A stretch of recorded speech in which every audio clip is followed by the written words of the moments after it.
Microphone testing hello. जी हाँ, श्री श्री 108 नवयुवक सरस्वती पूजा समिति आप तमाम ग्रामवासियों का हार्दिक अभिनंदन करता है और करती रहेगी। ए भैया आगे बढ़ाइए गाड़ी से। माँ गायत्री रिकॉर्डिंग स्टूडियो। रे पूजा भगेले खत्म अब न करतियो को।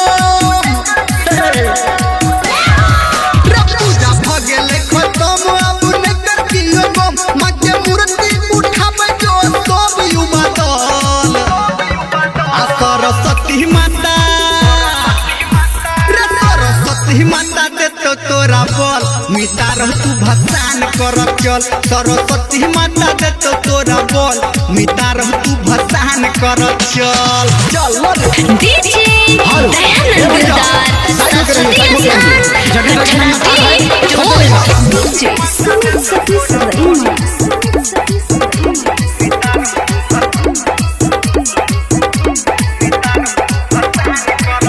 हेरे बचल पर शादी लोले बटबै भैरे काम रे।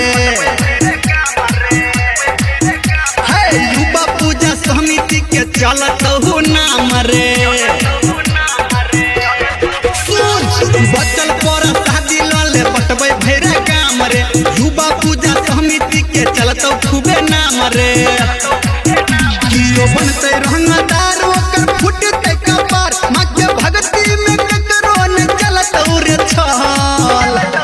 आ सरस्वती माता, रे सरस्वती माता दे तो तोरा बोल मिटा रह तू भसान कर चल। सरस्वती माता दे तो तोरा बोल मिटा रह तू भसान कर चल। हेलो डीजे दयानंद गुलदार सरस्वती स्थान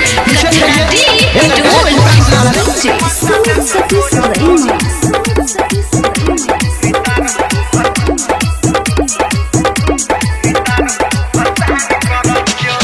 शारदा भवानी अब साल भर में येते रे। गामे गामे टोला टोला विद्या तो के जेते रे। तू मांगली है शारदा भवानी अब साल भर में येते रे। गामे गामे टोला टोला विद्या तो के जेते रे। सब लगावे जो कबीर तब खुलता कबीर के सब धर्मेंद्र के सब कोले कहल।